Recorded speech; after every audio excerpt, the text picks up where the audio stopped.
Hey, American people, this is Christopher Sneed, and I am back with another episode of American High Road. And this is a special episode because I actually have guests this time on our fifth one. I am here today with Hallie Sutter and Grant Dick, two people who I've gotten to know a little bit, and they're really awesome. We all go to school together at Northern Oklahoma College. So let's have the people know a little bit more about you. Tell us something about you, what you're doing right now. Let's start with Hallie. So right now I am studying accounting here at Northern Oklahoma College. I'm working towards my associates and then ready to be on to Stillwater. I'm originally from Tulsa, and I love to be involved with student government, PTK, all that good stuff here on campus. Cool. Grant? My name's Grant Dick. I am also a student here at Northern, like Chris said. My main interests and organizations I'm involved with here at NOC are President's Leadership Council, of which Hallie's also a member, SGA, and Student Sportsmen's Association. Busy guys. So what we're talking about today is we're talking about generations. Which Hallie sent me a text earlier asking for me to some clarification on what we would be talking about, and I thought she was quoting a song, which she probably doesn't know what song that is because she's from a different generation than me. So this is like a song from the 80s, I think. How old are you guys? Just so the people. I'm 19. Yeah, 19. 19, and I'm from Trinum. No, I'm in my 40s. I'm not one of those people that are afraid of my age. I'm totally cool with that. I figure every year that I get older, that's another year of success that I've survived. So, so we're going to talk about some things that we observe, talk about some of the stereotypes of generations that are going on, because you guys, before we got started, you guys were kind of getting into that anyway, what the perceptions people have of millennials and on the younger generations. So what were you guys talking about? What were some of the stereotypes and things you guys heard or read? So I think just some stereotypes of our generation is that we have a short attention span. We're always on our phones. Sorry. Okay. Sorry about that. We just had a brief interruption, so. That you didn't tell me that you were going to be using this during my office hours? I didn't. Is this your office? This is my office. I just thought you were telling us where to come find you. This is where Sorry, this is our instructor that Where's just my came in. bag? So, which Where's bag? my bag? I thought that was Hallie's earlier. Celebrity guest appearance. Celebrity Yeah. guest Scott appearance. Haywood. Scott We're Haywood. live on a podcast right now. Live on the podcast, going live, and we're live here. We're broadcasting to you from 207C in the Marshall Building. Come on in. You're going to go ahead and find out all the fine things going on here, of course. Great voice. Thank Really Yeah, like it. he's used to Here's this. the radio. Yeah. Yeah. Oh, we can really? tell. What are you doing in here? Talking about differences and generations. We're talking about you. Oh, God. Fine. See if you get your sign. Totally a baby boomer. Baby boomer? Right. Yeah. Yeah. Okay. Yeah. He likes to pretend we're in the same generation. We're not. Yeah. Okay. So anyway, we'll get onto that later. But we were talking about stereotypes for your generation. Yeah, so like I said, Gen Zers, I think older generations think that we have a short attention span, nose is always on our phone, but I think some of the positive characteristics of Gen Zers is we can multitask. I don't know how many of our friends will go into their rooms and, they're doing homework, watching Netflix, and FaceTiming their significant other all at the same time. That's just not something that I think most other generations can do or, participate in regularly. Right. I just think our brains are wired a little differently. There was one study that said, now, given this was like a YouTube video, this guy said that Gen Zers have an attention span of 6 seconds, and a goldfish is 8. So, I do think we process information a little faster than most. So I think that's a benefit. Yeah. Hallie? I think with college being so expensive, I was reading an article earlier and saw, there's some generations before us. I mean, college was so much cheaper, exponentially cheaper. And so now with it being so expensive, we come to school and, you goof around and it's college, but at the end of the day, we understand we're going to be in debt and we try and keep a positive look. So that's what our motivation is, to get through college and work hard and make the A's so that when we come out with that debt, we're able to pay it off because we've hopefully landed a successful career that is capable of doing that. So I feel sometimes that the odds are a little stacked against us too, because looking into this future, I'm like, what in the world is going on? Right. But it's very important for Gen Zers to kind of get more involved in that. We all say we want to see a difference, but I think very rarely do I see this generation really stepping out and trying to make a difference. And it starts honestly with voting. Mm-hmm. I know, most 18-year-olds are like, oh, here voting. Yeah, no, I don't want to vote, but they still want to make a change. So that's where they need to get started. So I think if there was a way to spread the importance of really understanding the polls and voting and realizing that it's our future we're voting for, it's not the older generations that are voting for our president that we're going to have to deal with when we're out of college and we're paying for college. So right. I think it's important that we're one step closer. We do want to make a difference and we do want to see a change, but the next step is definitely just taking action toward it. Right. I think. Well, that's funny because two things. One, I saw a video in class the other day where it was a bunch of older people who, you know which one I'm talking about, don't you? Yes, scaring millennials into voting. Yes. That was very motivational. Very much so, because it was so true, and I'd never thought about that. Like, you guys are going to have the longer-term effects of what's being voted on right now. I'm 42. I've got another 30, 40 years, if I'm lucky, to deal with what's going on with some of these decisions.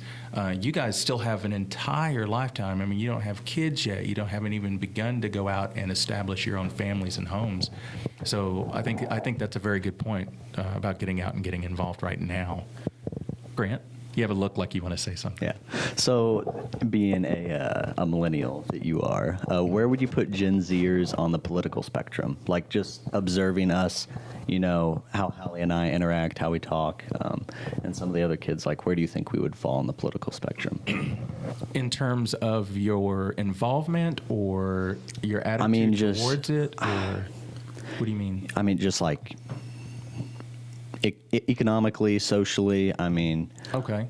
Like, what do you think? And as far as influencing, like, what's going on now.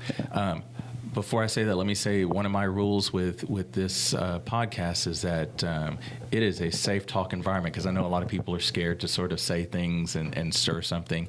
And I love hearing other people's information, so always feel free to be completely and totally honest and abrupt. And you guys are kind people, so I know it's not going to go too far. So to answer your question, I think my and I told you this before when you and I talked, that I think my generation and some of the older ones have failed the upcoming generations. Mm-hmm.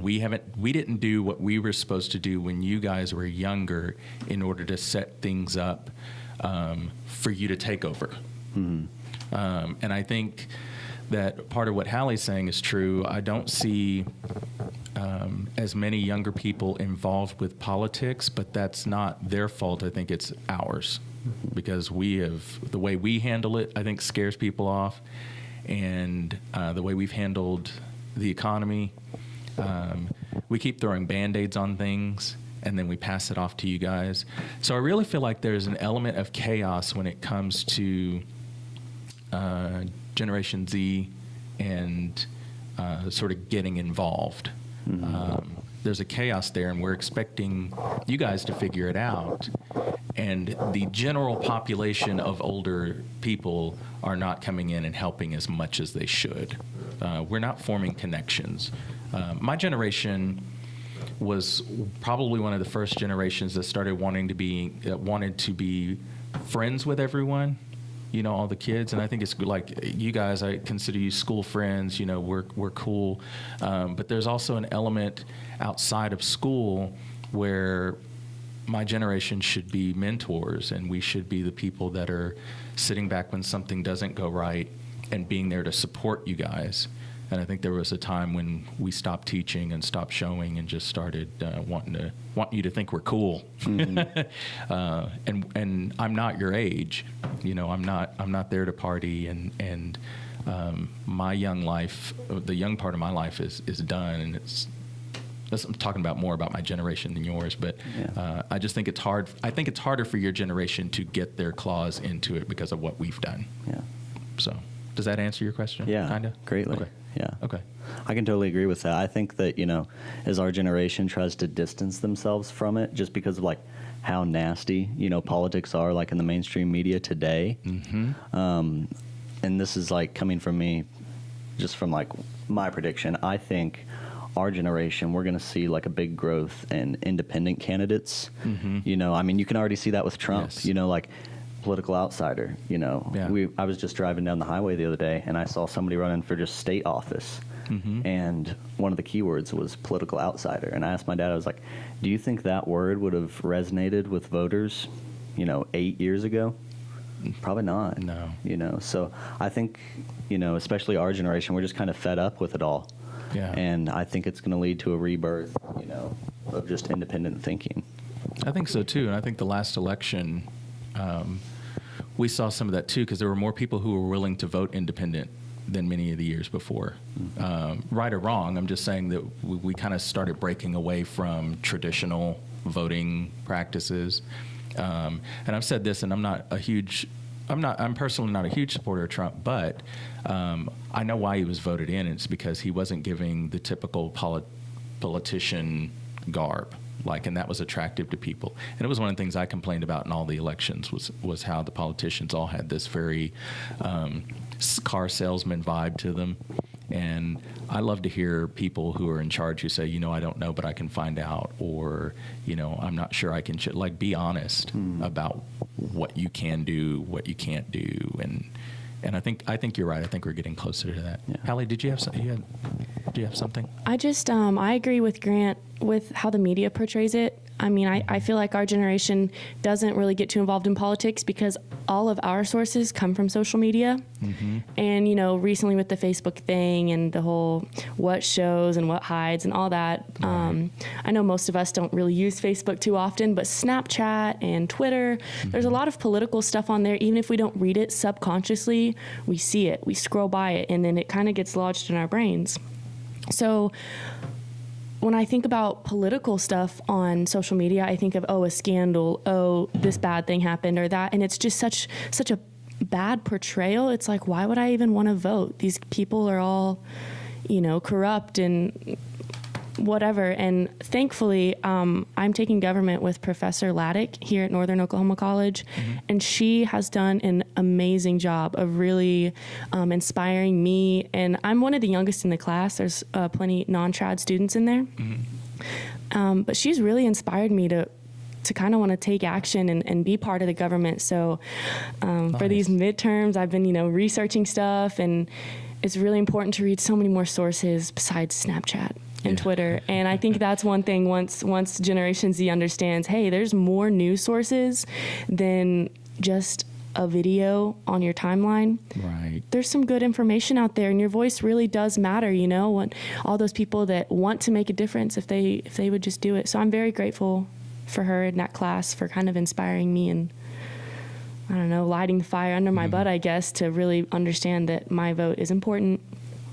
But and we need more people like that, I think. I think that's what I was talking about. Yeah. We need more people like that who are willing to go out and be inspiring and be supportive of what you guys want to do and make good changes in the world. Because I think a lot of your group feels powerless often, like you said. Mm-hmm. I feel that way too sometimes at 42. There was an election I didn't vote because I just threw my hands up and I was like, I don't know how this is going to make a difference.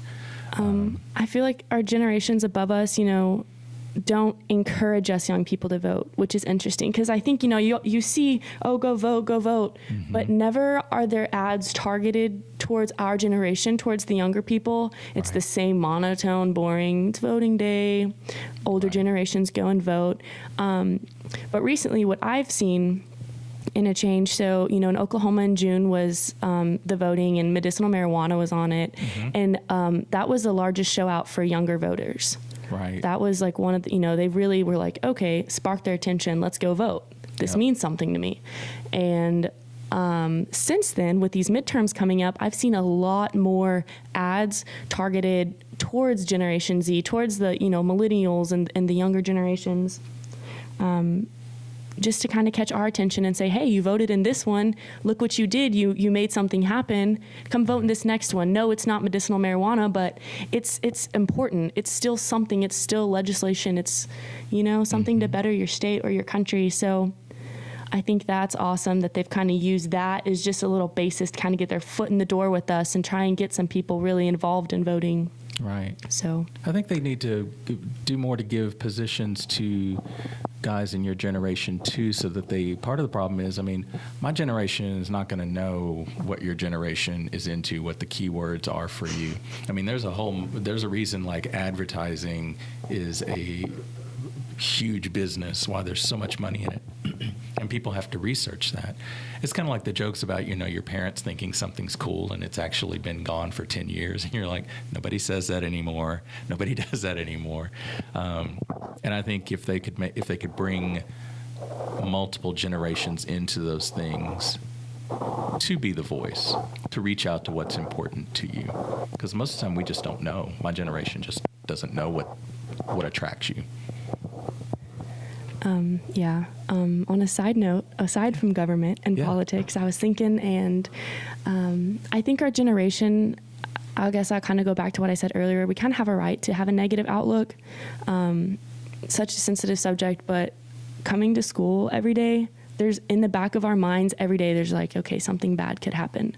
There are crazy people that do crazy things, and that's just kind of the world we live in. So I think even though we're oblivious, and on our phones or, whatever we might be stereotyped as, we are always very aware and we're ready. In the back of our minds, we are ready for stuff to happen and just to work through it. And I think that's kind of a good, not perseverance, but just like a good quality to have. Thank you.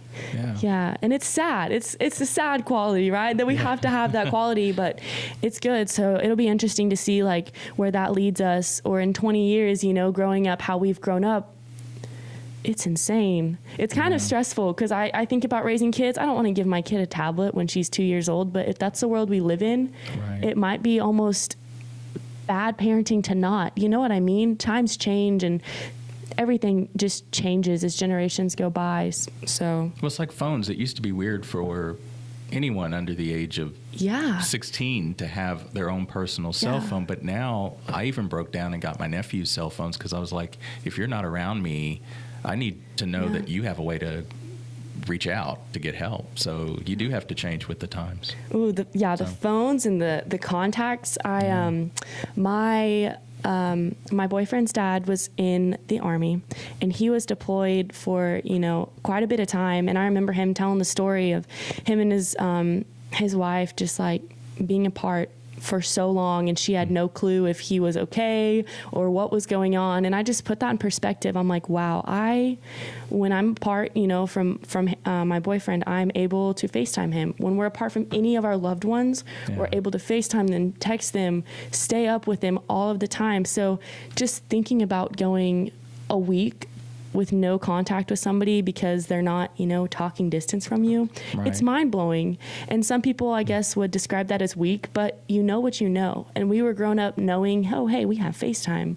We have Skype. I remember Skype, that was the first big FaceTime thing, but I was such a little kid, I, didn't have enough technology to really utilize it. That's how young I am. Wow.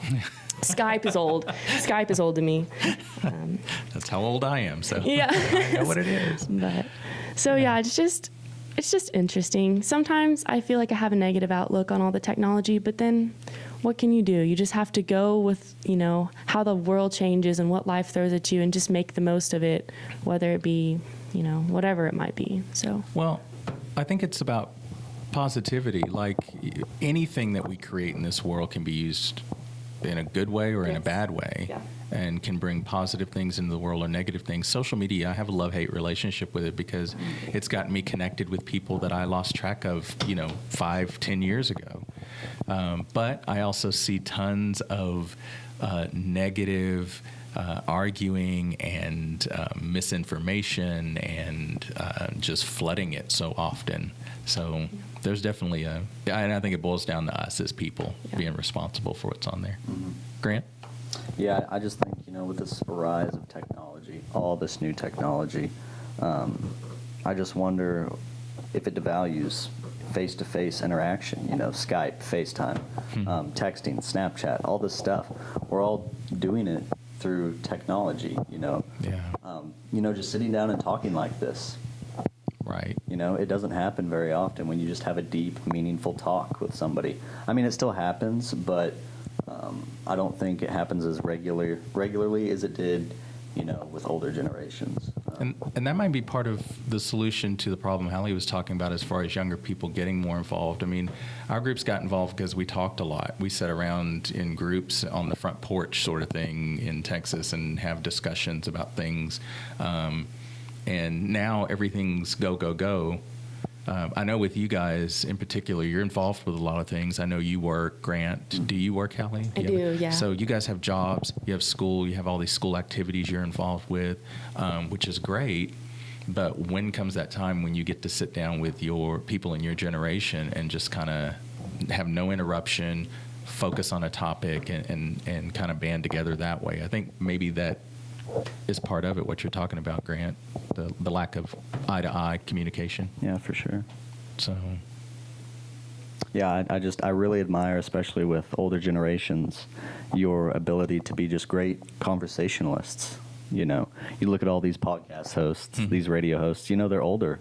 Now, given there's a couple, newer guys. Some guys I like, Ben Shapiro, Charlie Kirk. Those guys are younger, but I just feel like But then again, our generation still has to develop those traits and those qualities, and just going back to the generational differences and how they characterize our generations. I think as time goes by, the young become old, and they forget how weak, how lazy, how ignorant their elders thought they were. Yeah. Oh, yeah. So, I mean, I just think it boils down to the individual, live and learn. The experiences you have throughout a lifetime make you who you are. So, yeah, absolutely. It's okay. So I have a question for you. What, as you talk about transitioning and becoming part of a generation and then having a generation come up behind you, what are the things that you think how do you think you will describe your own generation as you get older? What are the things that will kind of stand out? And it doesn't have to necessarily just be qualities. It can be pop culture. It can be, I'm thinking back to my yearbook and how they always list like what was in and what was out at the end of the yearbook. What are those things that you think will identify your generation? Going back to the just kind of political thing, I think we're going to look back and see our generation as like a clean slate era, where we just got so fed up with everything. We just pushed it all away, and we're going to be seen as independent thinkers. You can even see that with the rise socially and the minimalist lifestyle. People want to get away from the cities. They want to get away from the hustle and bustle. They want peace. They want seclusion. They just it's all getting to be a little too much. Yeah. This summer I worked with quite a few Gen Zs. I was a lifeguard manager, so if you imagine the age range of a lifeguard, and I think one quality we have that we can look back on and say, oh, this is what our generation did. I feel like we're a very open-minded generation. And I mean, it has its pros and cons, as does everything. Yeah. But I think, there's almost more pros than cons in a way. It is very accepting, but we'll also look back and be like, God, what a sensitive participation trophy generation we are. Oh my gosh. Just receiving a participation trophy, I'm like, I don't want this. Right. Why? The fact that some people get those and they're like, yeah, I earned this for doing nothing. Right. But on a positive note, let's get back to the positive note. I really enjoyed the time that I spent with these these kids this summer that were, 16 to 20, my age, so lifeguard rotations every 20 minutes. Every 20 minutes, we were having heart-to-hearts, sitting in the break room, just anything about religion, about opinions, about, like anything you could think of, especially controversial things. And it was awesome because we all had such different beliefs and, views on it. But we were like, oh, that's interesting. Tell me more about yours. I would like to learn it. Right. Oh, it's not like, oh, you're wrong. This is ridiculous. So I almost feel like it's the generation above us that says, oh, you're wrong. I'm right. You're wrong. It's like, we don't care. Yeah. The independent, gosh, I keep coming back to politics, which is interesting, but it's the strong thing right now. It just is. And yeah, like nobody cares about, Republican, Democrat. Sometimes I forget which one's even left or right, or like, conservative or Democrat. Yeah, or the other one. Liberal. Yeah. Yeah, I don't even associate all those words with Democrat or Republican because I don't care. I'm like, okay, well, give me something to vote on, and I'll vote on each one how I feel about it. Give me a person and their morals and what they stand for. That's what matters. And I think our generation kind of realizes that, or hopefully they will more as they start, getting more involved. But even in a non-politic way, it's like, somebody could have a completely different religion as you, and it's like, okay, that's cool. What's up? What's about it? That's nice. This is mine. Good for you. Glad you're happy, It's as simple as that. So I agree, and that's sort of what sparked me inviting you guys on here, because Grant and I had this discussion, and I could tell pretty early that we probably stood on different sides of the political field, but we still had a great conversation. I still think he's a cool person. I respect his opinions, and we just I was like, that was fun interaction. Yeah, and I mean, and we still agree on an array of topics. Yes, we do.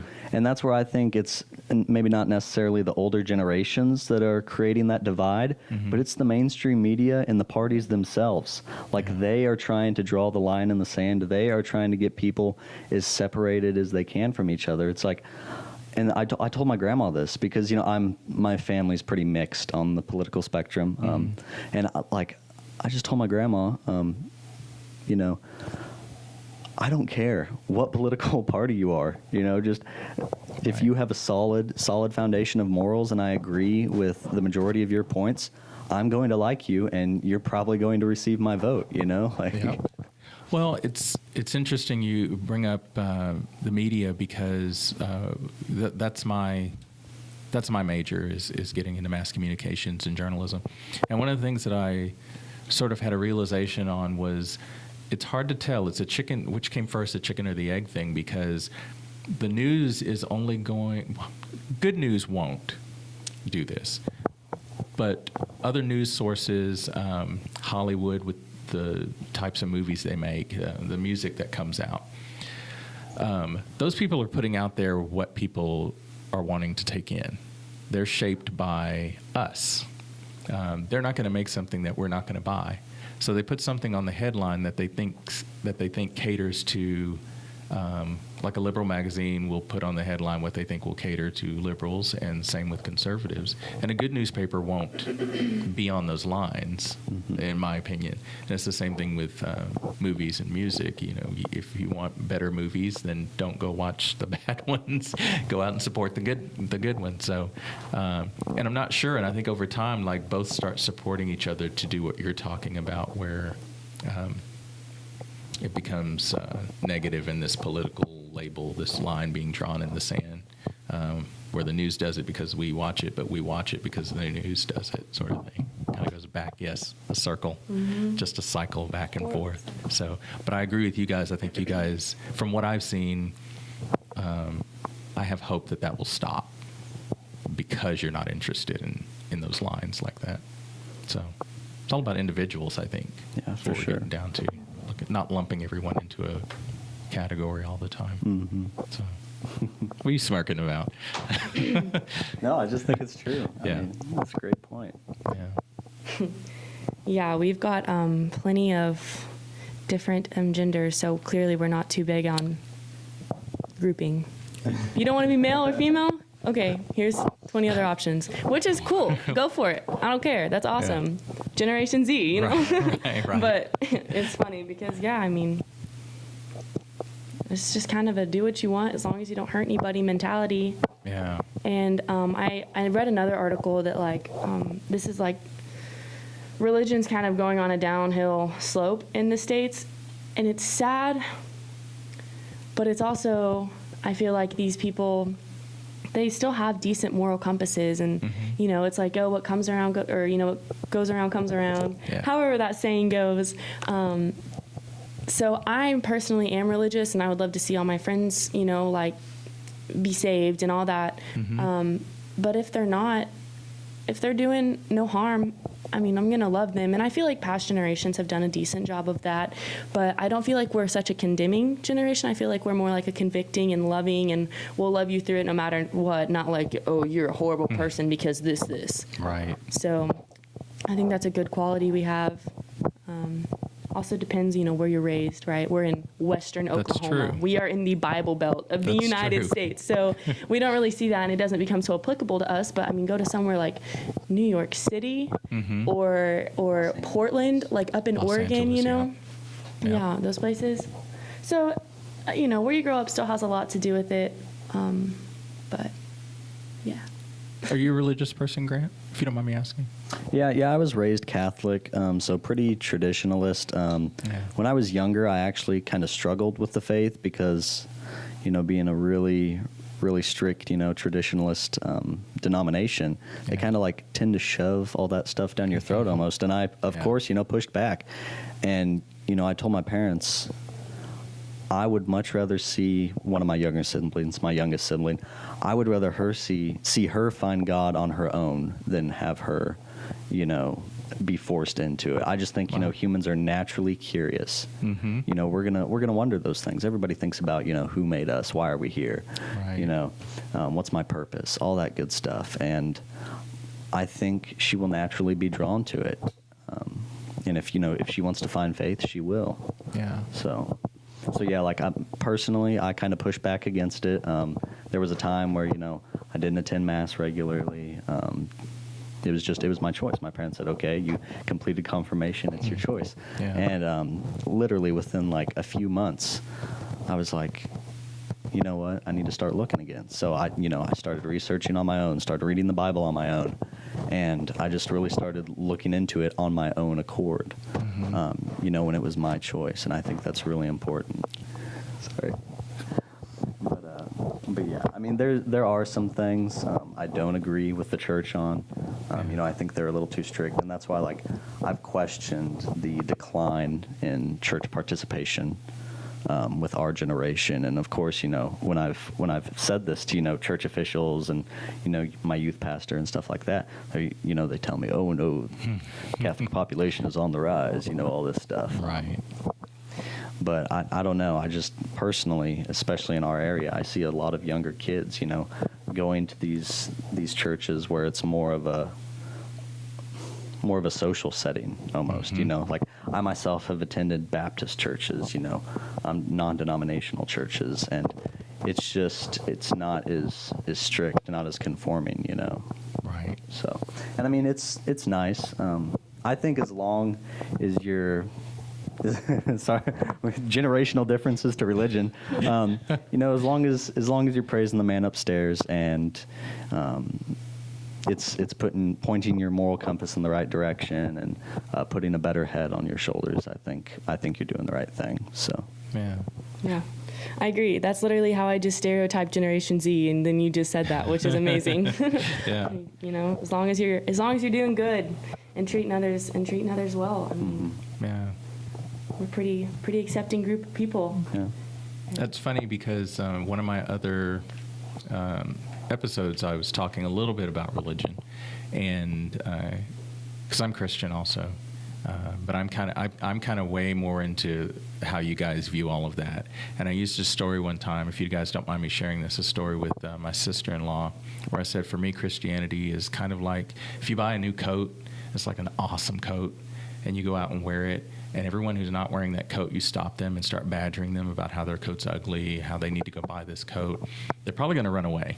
Like they're not going to want to have anything to do. They're going to be like, he is smothering me about this coat. However, if you just wear the coat, you wear it with confidence, and people see it and notice it, and they're like, you know, I need a new coat. They're going to go, where did you get that coat? Can I touch that coat? They'll develop their own curiosity, like you're saying. And I find that more sincere. Yeah. Instead of going into it because you feel pressured to do it because people aren't going to accept you. You know, maybe you feel like your family won't or your friends won't or somebody will look at you funny because you're not, especially here, Bible Belt. Yeah, no doubt. But I find people who go there on their own accord seem to be more sincere about and look deeper into their faith. I love that analogy. That really just made my day. Oh. Because that is like my daily prayer. I'm like, okay, I am here to show God's love and to be kind. And when somebody's like, you're always so kind, why are you so nice? Yeah. It's him, you know, like that's what it is. And that's all you can do. And I feel like that's what he asks of you. He's not like, go to this person and tell them they're going to hell if they, you know, I mean, right. I don't think so. I don't think. Do. Yeah. But what else? Generation Z. Well, we talked a lot, real quick, on religion, I guess. Yeah. So in BCM last year, we had a segment, and it was relationships versus religion.